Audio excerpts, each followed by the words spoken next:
그날 오후 평소와 다름없이 익숙한 건어물 가게의 문이 열려 있었습니다. 햇볕에 말린 건어물 냄새가 은은한 바닷바람과 섞여 연예계의 소란함과는 거리가 먼 지극히 일상적인 분위기를 자아내고 있었습니다. 효영 씨는 카운터 뒤에서 갓 포장을 마친 건어물 봉지들을 능숙하게 정리하며 가끔 고개를 들어 특유의 온화한 미소로 손님들에게 인사를 건넸습니다. 이 소박한 공간에서 일어난 작은 순간이 많은 이들의 마음을 울리게 될 줄은 아무도 예상하지 못했습니다. 해가 저물어갈 무렵 손님이 뜸해졌을 때 7, 8살쯤 되어 보이는 어린 소녀가 엄마의 손을 잡고 가게 안으로 들어왔습니다. 연분홍색 외투를 입고 작은 배낭을 맨 소녀의 눈망울은 반짝거렸지만 다소 수줍어 보였습니다.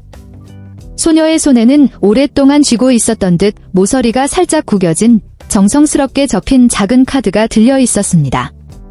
뒤에 서 있던 어머니는 아이를 격려하듯 살짝 고개를 끄덕였고 아이가 스스로 카운터 앞으로 나갈 수 있도록 한 걸음 물러나 주었습니다.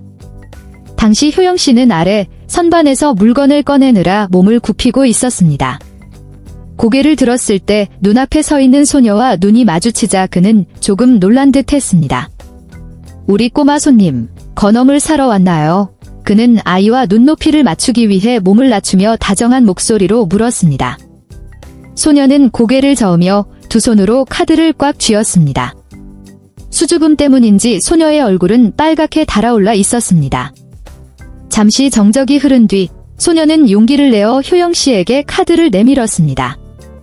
작지만 또박또박한 목소리로 아저씨, 이거 아저씨 드리려고 가져왔어요 라고 말했습니다.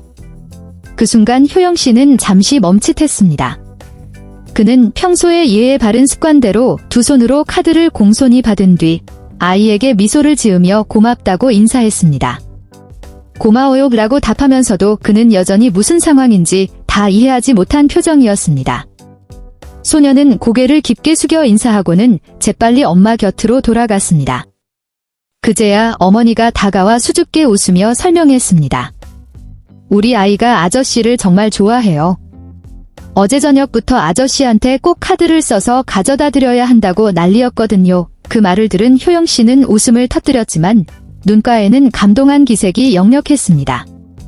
그는 궁금함을 참지 못하고 그 자리에서 카드를 열어보았습니다. 카드 안에는 비뚤비뚤하고 서툰 글씨체로 여기저기 지운 흔적이 있는 정성 어린 글들이 적혀 있었습니다. 내용은 아주 단순했지만 더없이 진심 어린 것이었습니다. 효영 아저씨, 저는 아저씨가 너무 좋아요. 아저씨는 항상 저를 보고 웃어주시잖아요. 아저씨가 늘 행복하고 건강하셨으면 좋겠어요. 카드 끝부분에는 건어물 가게에 서 있는 한 남자와 그 옆에서 크게 웃고 있는 소녀의 그림, 그리고 그 위로 삐뚤게 그려진 하트 하나가 그려져 있었습니다. 카드를 다 읽은 효영 씨는 몇 초간 침묵했습니다. 가게 안에 있던 사람들은 그의 얼굴이 살짝 붉어지며 쑥스러우면서도 따뜻한 미소가 서서히 번지는 것을 지켜보았습니다. 그는 고개를 들어 소녀를 바라보며 모두를 웃게 만든 한마디를 건넸습니다. 이렇게 귀여운 고백은 태어나서 처음 받아보네요. 그 말은 장난스러운 농담이 아니라 육체노동과 건어물 냄새, 그리고 고요한 일상에 익숙했던 한 남자의 진심 어린 감탄이었습니다. 효영 씨에게 누군가의 애정 어린 말들은 대개 유명한 동생을 통해 간접적으로 전달되는 것이었을 뿐, 본인이 관심의 중심이 되는 일은 드물었습니다.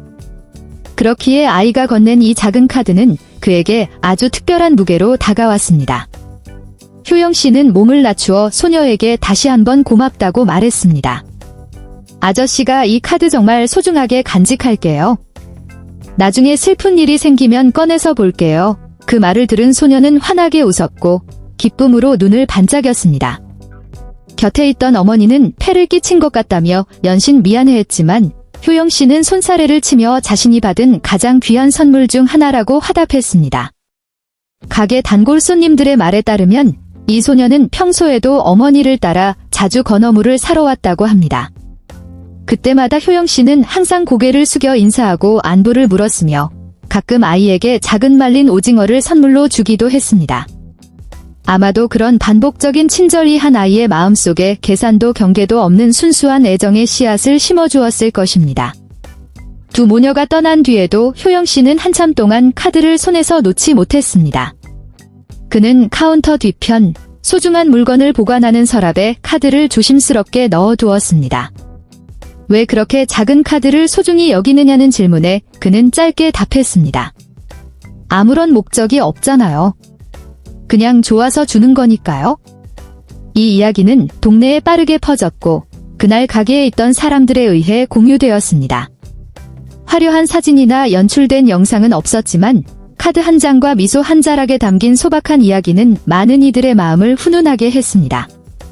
자극적인 이야기에 익숙한 사회에서 이런 단순한 진심이 오히려 큰 울림을 준 것입니다.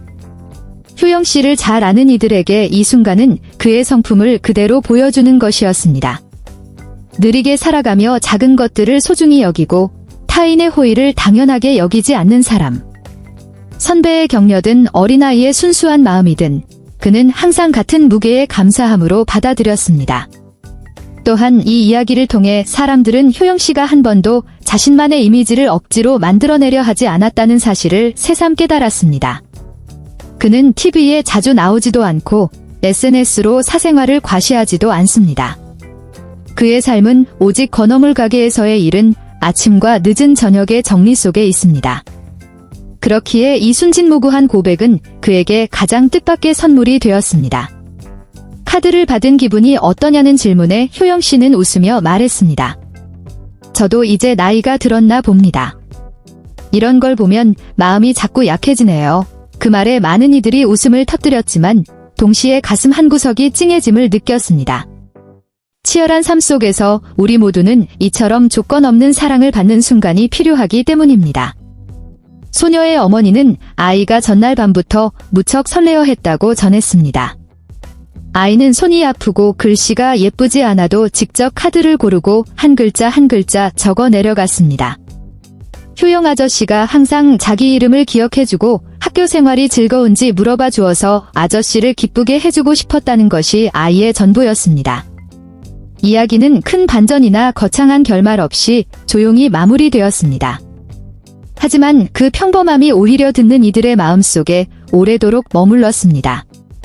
작은 카드 한 장, 진심 어린 말 한마디, 쑥스러운 미소. 이 모든 것들이 어우러져 우리가 믿고 싶은 삶의 가장 아름다운 순간을 만들어냈습니다. 유명세나 돈으로 가치를 측정하는 세상에서 한 소녀의 귀여운 고백은 그 무엇보다 값진 보물이 되었습니다. 그리고 효영 씨에게 그것은 매일 친절하게 살아가는 것만으로도 누군가에게 비록 어린아이일지라도 아주 특별한 사람이 될 수 있다는 부드러운 일깨움이 되었습니다.